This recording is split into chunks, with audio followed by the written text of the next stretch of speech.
आज उरिम र तुम्मिमले सेवा गर्ने प्रधान पुजारी भन्ने शीर्षकमा परमेश्वरको वचन अध्ययन गर्नेछौँ।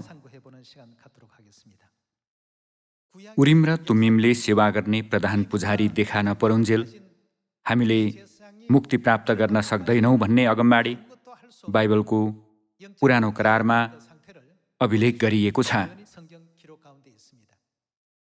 पुरानो करारको समयमा इस्रायलको इतिहाससँग सम्बन्धित एउटा देश थियो, त्यो नै बेबिलोन देश हो। इस्रायलीहरू बेबिलोन देशमा कैदी बनाएर लगिए र त्यहाँ लामो समयसम्म दासत्वमा रहे। तर अन्त्यमा इस्रायलीहरू बेबिलोनबाट छुटकारा पाएर आफ्नै देशमा फर्किआएका थिए। यस सम्बन्धी धेरै अगमबाडीहरू बाइबलमा भेट्टाउन सकिन्छ। इस्रायलीहरू बेबिलोनमा कैदी बनाएर लगिएको र पछि छुटकारा पाएको पुरानो करारको इतिहासमा हाम्रो कहानी पाउन सकिन्छ। आत्मिक बेबिलोनमा कैदी बनाएर लगिएका र साँचो परमेश्वरलाई नचिनेर थिचोमिचोमा र बन्धनमा परेका स्वर्गीय प्रजाले अन्त्यमा छुटकारा पाउनेछन्।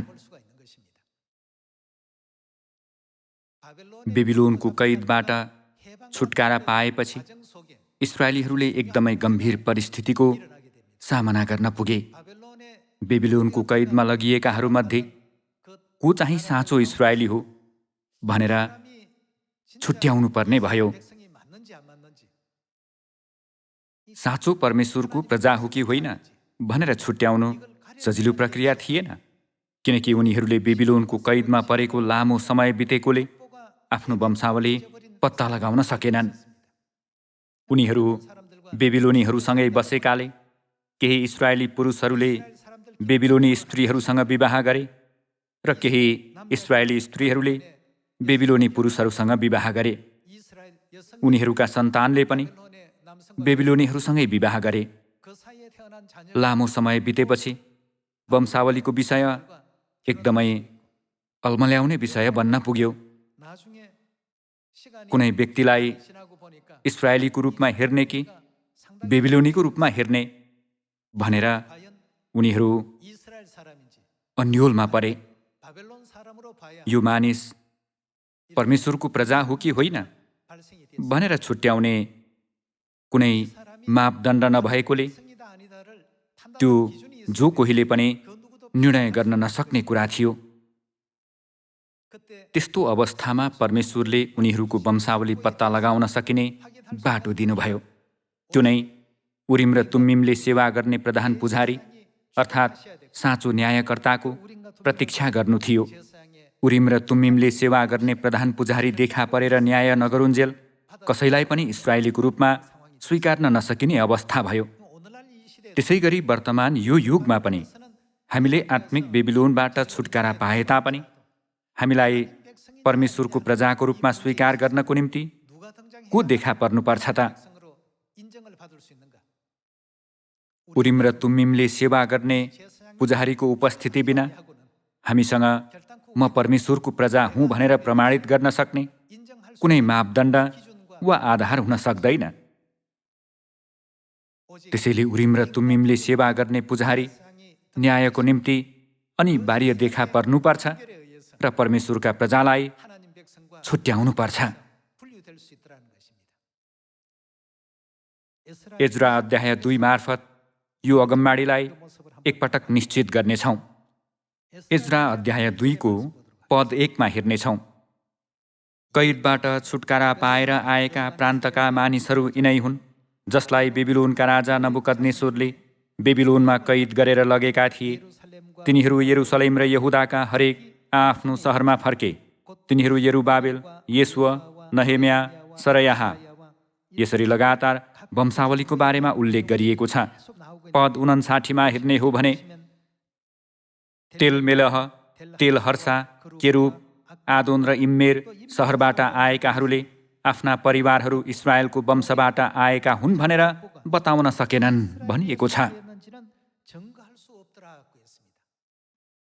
लामो समय बितेकाले त्यहाँ वंशावली अस्पष्ट भएका मानिसहरू थिए। फारसका राजा कुरेशको समयमा इस्राएलीहरू आफ्नो मातृभूमि फर्कन सकुन् भनेर उनीहरूलाई छुटकारा दिने आदेश जारी गरिएको थियो। तर यी मानिसहरू इस्राएली हुन् कि होइनन् भन्ने कुरा एकदमै अस्पष्ट थियो। पद 59 फेरि हेर्नेछौँ। तेलमेलह, तेलहर्सा, केरुब, आदोन र इम्मेर सहरबाट आएकाहरूले आफ्ना परिवारहरू इस्राएलको वंशबाट आएका हुन् भनेर बताउन सकेनन्। यी हुन् पद 60 दलायाह, तोबिया, नकोदाका परिवारहरूका जम्मा 652 र पुजारीहरूबाट होबायाहका परिवार, हक्कुसका परिवार र गिलादी बर्जिल्लैकी एउटी छोरीलाई विवाह गरेर तिनकै नाउँ राख्ने बर्जिल्लैका परिवार। यिनीहरूको वंशावलीका सूचीमा दर्ता गरिएका नाउँहरूमा आफ्नो नाउँ खोजे तर ती पाइएनन्। तिनीहरूले जति खोजे तापनि आफ्नो नाउँ वंशावलीका सूचीमा पाएनन्। हाम्रो नाउँ पनि जीवनको पुस्तकमा भेटिनुपर्छ। परमेश्वरका प्रजाले आफ्नो नाउँ जीवनको पुस्तकमा भेट्टाएनन् भने के हुन्छ होला? त्यस्ता मानिसहरू परमेश्वरका प्रजाको रूपमा कदापि स्वीकारिँदैनन्, होइन र? त्यसैले पद 62 यिनीहरूको वंशावली भनेको इस्राएलको वंशावलीका सूचीमा दर्ता गरिएका नाउँहरूमा आफ्नो नाउँ खोजे तर ती पाइएनन्। यसैले तिनीहरू पुजारीगिरीको निम्ति अशुद्ध ठहरिएका हुनाले अयोग्य ठहरिए अनि राज्यपालले उरिम र तुम्मिमले सेवा गर्ने कुनै एउटा पुजारी नहोउन्जेल तिनीहरूलाई महापवित्र थोक खान मनाही गरे भनिएको छ। यहाँ हेर्दा उरिम र तुम्मिमले सेवा गर्ने पुजारी नहोउन्जेल तिनीहरूले महापवित्र थोक खान सक्ने अधिकार, फेरि भन्नुपर्दा पुजारीको कार्य गर्ने अधिकारमा रोक लगाइयो, किनभने तिनीहरूको वंशावली अस्पष्ट थियो। तिनीहरूको वंशावलीका सूचीमा नाउँ नभेटिएकोले तिनीहरू साँचो इस्राएली हुन् कि होइनन् भन्ने कुरा स्पष्ट थिएन।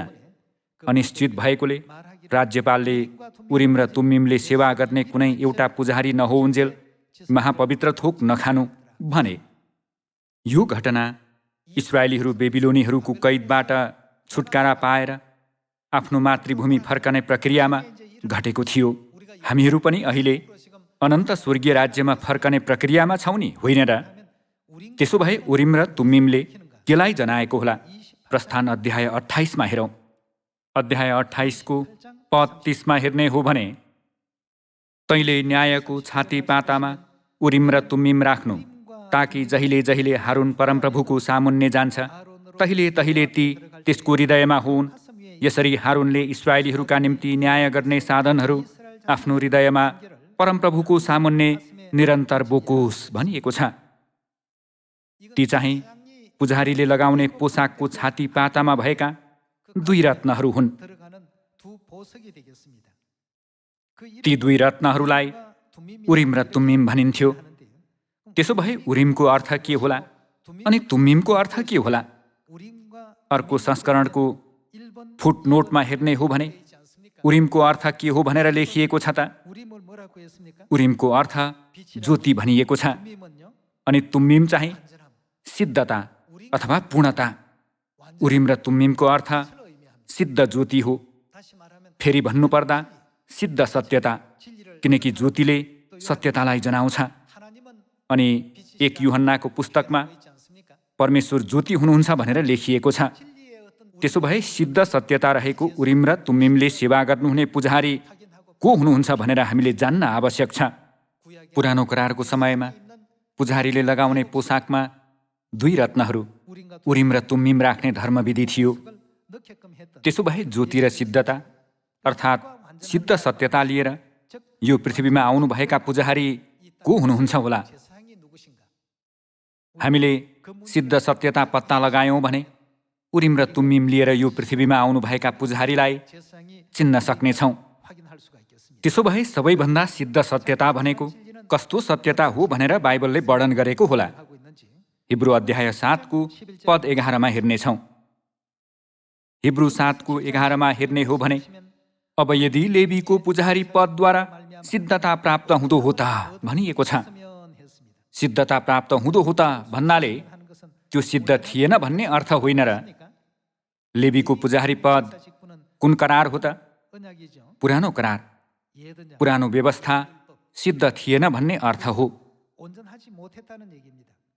किनभने यसैको आधारमा मानिसहरूलाई व्यवस्था मिलेको थियो। हारुनको दर्जा बमोजिम नै नभएर फेरि मल्किसेदेकको दर्जा अनुसार अर्को पुजारी खडा हुनलाई के जरुरत पर्थ्यो भनिएको छ। हारुनको दर्जा सिद्ध नभएकोले परमेश्वरले सिद्ध सत्यता अर्थात् मल्किसेदेकको दर्जा स्थापना गर्नुभयो भन्ने अर्थ हो। पद 12 किनकि पुजारी पद बदलिँदा व्यवस्था पनि बदलिनै पर्छ। पुजारी पद कसरी बदलियो त? हारुनको पुजारी पद अर्थात् लेवीको पुजारी पद मल्किसेदेकको पुजारी पदमा बदलियो अनि व्यवस्था पनि बदलिनै पर्छ भनिएको छ। पुरानो करारको व्यवस्था नयाँ करारको व्यवस्था अर्थात् ख्रिस्टको व्यवस्थामा बदलिने कुरा हिब्रू अध्याय 7ले गवाही दिएको छ। हिब्रू अध्याय 7को पद 13 हेरौँ। किनकि जसको विषयमा यी कुराहरू भनिएका हुन् उहाँ त अर्कै कुलका हुनुहुन्छ, जुन कुलबाट कसैले पनि कहिल्यै वेदीमा सेवा गरेको छैन। किनभने यो प्रष्टै छ कि हाम्रा प्रभु त यहुदाको कुलबाट उत्पन्न हुनुभएको हो। यस कुलको विषयमा पुजारीहरूका सम्बन्धमा मूसाले केही पनि भनेका छैनन्। यदि मल्किसेदेक जस्तै अर्को पुजारी खडा हुने हो भने त यो कुरा अझ बढी प्रष्ट हुन्छ। पद 16 हेर्ने हो भने जो पुर्ख्यौली सम्बन्धी नियमको आधारमा होइन तर अविनाशी जीवनका शक्तिको आधारमा पुजारी बनेका छन्। किनकि उहाँको गवाही यो छ, मल्किसेदेकको दर्जा बमोजिम तिमी सधैँभरिको निम्ति पुजारी हौ। किनभने त्यो पहिलो आज्ञा चाहिँ कमजोर र बेकामको भएको हुनाले खारेज भएको छ। पहिलो आज्ञा भनेको नै पुरानो करारको आज्ञा होइन र? किनभने त्यो पहिलो आज्ञा चाहिँ कमजोर र बेकामको भएको हुनाले खारेज भएको छ। किनकि व्यवस्थाले केही कुरा सिद्ध तुल्याएन र त्यसभन्दा अझ उत्तम आशा दिइएको छ जसद्वारा हामी परमेश्वरको नजिक पुग्छौँ। अनि यो चाहिँ बिना शपथ भएको होइन। अघि पुजारी हुनेहरूले त साँच्चै नै बिना शपथ पुजारीको पद लिएका थिए, तर उहाँ चाहिँ शपथ सहित पुजारी बन्नुभयो र उहाँको विषयमा परमेश्वर भन्नुहुन्छ, परमप्रभुले शपथ खानु भएको छ र आफ्नो मन बदल्नु हुने छैन। तिमी सधैँभरिको निम्ति पुजारी हौ भनिएको छ। त्यसै कारण शपथ सहित पुजारी बन्नुभएका येशूज्यू नै सधैँभरिको निम्ति प्रधान पुजारी हुनुहुन्छ। येशूज्यू कुन दर्जा बमोजिमका पुजारी हुनुहुन्छ भनिएको छ त? मल्किसेदेकको दर्जा बमोजिमका पुजारी हुनुहुन्छ भनिएको छ। पद 22 हेरौँ। यसैले येशूलाई उत्तम करारको जमानत बनाउँदछ। अघिका पुजारीहरू धेरै सङ्ख्यामा थिए किनकि मृत्युले तिनीहरूलाई कार्यमा लागिरहन दिँदैनथ्यो। तर येशू चाहिँ अनन्त हुनुभएकोले उहाँको पुजारी पद के रहन्छ त? अटल रहन्छ। अर्थात् यो पुजारी पद चाहिँ बदलिने छैन भन्ने अर्थ हो। उहाँको पुजारी पद बदलिँदैन तर सदाकाल रहिरहन्छ। के भएकोले गर्दा यो सदाकाल रहिरहन्छ होला? सिद्ध भएकोले गर्दा हो। मल्किसेदेकको दर्जा चाहिँ अनन्तका परमेश्वरको सिद्ध सत्यता हो भन्ने यथार्थता हामी निश्चित गर्न सक्छौँ। त्यसैले हामीले उरिम र तुम्मिम लिएर सिद्ध पुजारी पदका साथ देखा पर्नुहुने व्यक्तिको प्रतीक्षा गर्नुपर्छ भन्ने अर्थ होइन र? उरिम र तुम्मिम लिएर आउनुहुने पुजारी नै दोस्रो आगमनका ख्रिस्ट हुनुपर्छ।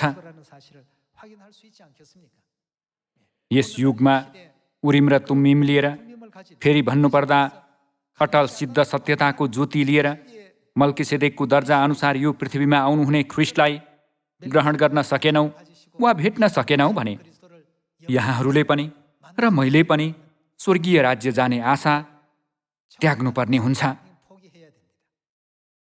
तर तिमीहरू त चुनिएका वंश राजकीय पुजारीगिरी हौ भनेर लेखिएको छ। हामीले कसलाई भेटेकाले चुनिएका वंश राजकीय पुजारी बन्न सकेका हौँ त? उरिम र तुम्मिमले सेवा गर्नुहुने प्रधान पुजारीलाई। उहाँ नआउनु भएको भए यहाँहरू र मैले म स्वर्ग जाँदैछु, मैले मुक्ति पाएको छु भनेर आत्मविश्वासका साथ भन्न सक्ने थिएनौँ। यस विषयमा बाइबलमा पहिल्यै अगमवाणी गरिएको थियो। 1 पत्रुस अध्याय 2 पद 9 हेर्नेछौँ। यस युगमा पुजारी देखा पर्नु अघि हामीहरू को जस्तै थियौँ त? बर्जिलैका परिवार जस्तै थियौँ। पद 9मा हेर्ने हो भने, तर तिमीहरू त चुनिएका वंश, के भनिएको छ त?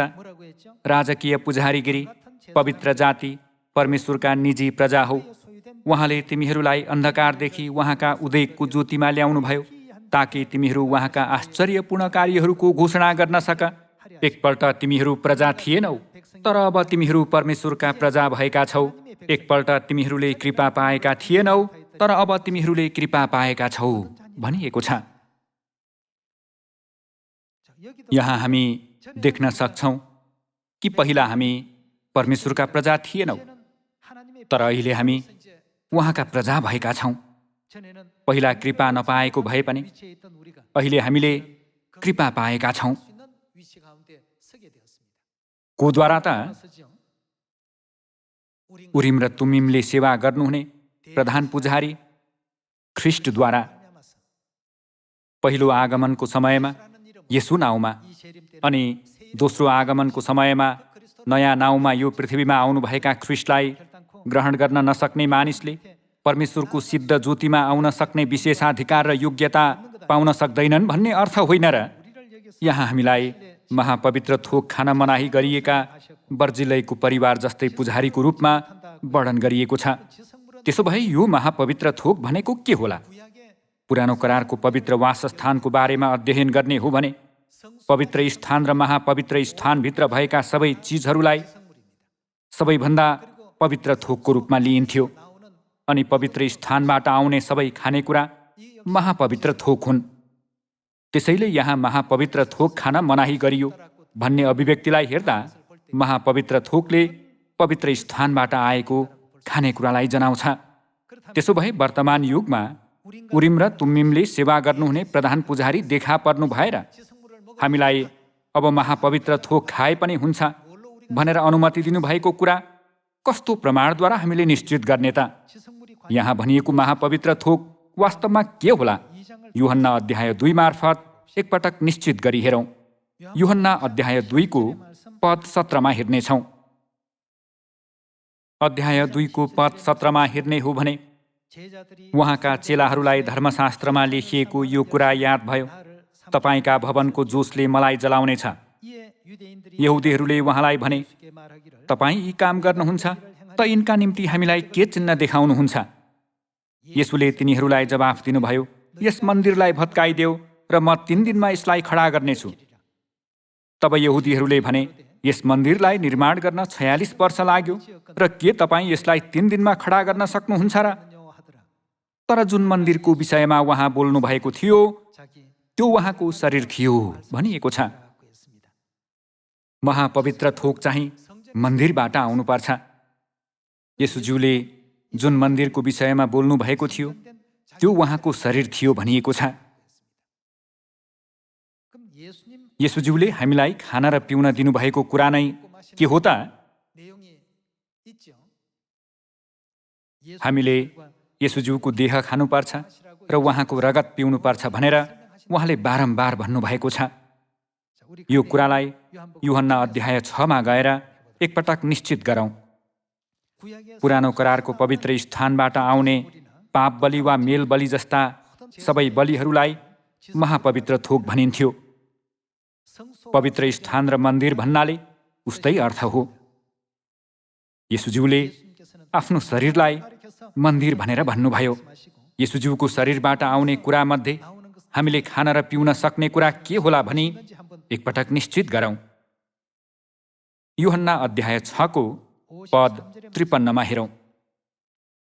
पद 53मा हेर्ने हो भने यसुले तिनीहरूलाई भन्नुभयो, साँच्चै म तिमीहरूलाई भन्दछु, तिमीहरूले मानिसको पुत्रको देह खाएनौ र उसको रगत पिएनौ भने तिमीहरूमा के हुँदैन त? जीवन हुँदैन। मेरो देह खाने र मेरो रगत पिउनेसित के छ त? अनन्त जीवन छ। वर्तमानमा हामीहरू जीवनको महापवित्र थोक अर्थात् यसु ख्रिस्टको देह र रगत खान पिउन सक्छौँ। यसको अर्थ के होला? उरिम र तुम्मिमले सेवा गर्नुहुने पुजारीबाट हामीहरू परमेश्वरका प्रजा हौँ भन्ने स्वीकृति पाएका छौँ भन्ने अर्थ होइन र? पद 54मा फेरि हेरौँ। मेरो देह खाने र मेरो रगत पिउनेसित अनन्त जीवन छ र अन्त्यको दिनमा म त्यसलाई जीवित पार्नेछु, किनभने मेरो देह साँच्चै खाने कुरो हो र मेरो रगत साँच्चै पिउने कुरो हो। फेरि भन्नुपर्दा मेरो देह र रगत साँच्चै महापवित्र थोक हो भन्ने अर्थ हो, किनभने ती चाहिँ मन्दिर हुनुभएका येशूज्यूबाट आएका हुन्। मन्दिरबाट आउने खानेकुरा, मेल बलि र सबै बलिदानहरू सबै महापवित्र थोक हुन्। यो पृथ्वीमा आउनु भएर परमेश्वरले हामीलाई महापवित्र थोक खान सक्ने अधिकार दिँदै हुनुहुन्छ। येशूज्यू नयाँ करारको सत्यताको ज्योति लिएर यो पृथ्वीमा आउनुभयो र मानव जातिलाई मन्दिर अर्थात् उहाँको शरीरबाट आउने निस्तार चाडको रोटी र दाखमध्य दिनुहुँदै भन्नुभयो, यो मेरो देह हो अनि यो मेरो रगत हो, यो खायौ र पियौ भने तिमीहरूले अनन्त जीवन पाउनेछौ। यस्तो करारद्वारा उहाँले अनन्त जीवनको प्रतिज्ञा गर्नुभयो। पद 54मा फेरि हेरौँ। मेरो देह खाने र मेरो रगत पिउनेसित अनन्त जीवन छ र अन्त्यको दिनमा म त्यसलाई जीवित पार्नेछु, किनभने मेरो देह साँच्चै खाने कुरो हो र मेरो रगत साँच्चै पिउने कुरो हो। मेरो देह खाने र मेरो रगत पिउने चाहिँ ममा रहन्छ र म त्यसमा रहन्छु। जसरी जीवित पिताले मलाई पठाउनु भयो र म पिताको कारणले जिउँछु, त्यसै गरी मलाई खाने पनि मेरो कारणले जिउनेछ। परमेश्वरले हामीलाई अनन्त जीवन कसरी दिनुहुन्छ भन्ने कुरा पहिल्यै अगमबाडीद्वारा देखाइदिनुभयो। येशूज्यूले हामीलाई मन्दिरबाट आउने थोक खान र पिउन भन्नुभयो। यो चाहिँ पुजारीहरूलाई मात्र दिने महापवित्र थोक हो। त्यसो भए महापवित्र थोक ख्रिस्टको देह र रगतलाई परमेश्वरले कुन धर्मविधिमा छाप लगाएर राख्नु भएको छ त? मत्ती अध्याय 26मा निस्तार चाडभित्र छाप लगाउनु भएको यथार्थता निश्चित गरौँ। पद 17मा हेर्नेछौँ। मत्ती अध्याय 26को पद 17मा हेर्ने हो भने, अब अखमेरी रोटीको चाडको पहिलो दिन चेलाहरूले येशू कहाँ आएर भने, तपाईँको निम्ति निस्तार चाडको भोज खाने प्रबन्ध हामी कहाँ गरौँ? उहाँले भन्नुभयो, सहरमा एकजना मानिस कहाँ जाओ र तिनलाई भन, गुरुज्यू भन्नुहुन्छ मेरो बेला नजिक आएको छ, म आफ्ना चेलाहरूसँग तिम्रो घरमा निस्तार चाड मान्नेछु। तब येशूको आदेश अनुसार चेलाहरूले गरे र तिनीहरूले निस्तार चाडको प्रबन्ध मिलाए भनिएको छ। निस्तार चाडको भोज खानुभएको दृश्य पद 26मा गएर हेर्नेछौँ। तिनीहरूले भोज खाइरहेको बेला येशूले रोटी लिनुभयो र आशीर्वाद दिनुभएपछि उहाँले त्यो भाँच्नुभयो र चेलाहरूलाई दिनुभयो र भन्नुभयो, लेऊ खाओ, यो मेरो शरीर हो। पद 27मा तब कचौरा पनि लिएर धन्यवाद दिए। कचौरामा निस्तार चाडको दाखमध्य थियो। उहाँले तिनीहरूलाई यसो भनेर दिनुभयो, तिमीहरू सबैले यसबाट पियो, किनभने यो भनेको निस्तार चाडको दाखमध्य नयाँ करारको मेरो रगत हो, जो धेरैका निम्ति पापको प्रायश्चितको लागि बगाइन्छ। आजभोलि यो महापवित्र थोक खाने र पिउनेहरूलाई के प्रदान गरिन्छ त? अनन्त जीवन। आत्मिक बेबिलोनको कैदबाट छुटकारा पाउँदैमा बिना शर्त स्वर्ग जान सकिने होइन। उरिम र तुम्मिम सिद्ध सत्यता लिएर मल्किसेदेकको दर्जा अनुसार यो पृथ्वीमा आउनुभएका ख्रिस्टको शिक्षा अनुसार नयाँ करार निस्तार चाडको रोटी र दाखमध्य अर्थात् स्वर्गको महापवित्र थोक खाने र पिउने मानिसहरूलाई अनन्त जीवन र स्वर्गीय राज्यको प्रतिज्ञा सुनिश्चित गरिएको छ। ख्रिस्ट अनिवार्य उरिम र तुम्मिम नयाँ करारको सिद्ध व्यवस्था लिएर यो पृथ्वीमा आउनुपर्छ अनि सम्पूर्ण मानव जातिको निम्ति आत्मिक महापवित्र थोक परमेश्वरको देह र रगत अर्थात् निस्तार चाडको रोटी र दाखमध्य खान सकिने बाटो खोलिदिनुपर्छ। ख्रिस्ट आउनु भएपछि उहाँले तिमीहरू स्वर्ग प्रवेश गर्न सक्छौ भन्ने न्याय गरिदिनुहुनेछ। उहाँ नै को हुनुहुन्छ त? हामीलाई महापवित्र थोक खान सक्ने अधिकार कसले दिनुभयो त? ख्रिस्ट आन्साङहोङज्यूले अनुमति दिनुभयो नि, होइन र? यहाँहरू र मेरो लागि मुक्ति महत्त्वपूर्ण छ। फलानो पास्टरको प्रवचन एकदमै राम्रो छ र प्रवचन राम्रो भएकोले म मण्डली जान्छु। यो हामीले लिनुपर्ने सही विश्वास होइन। परमेश्वरलाई प्रेम गर्ने भएकोले हामी मण्डली जानुपर्छ नि, होइन र?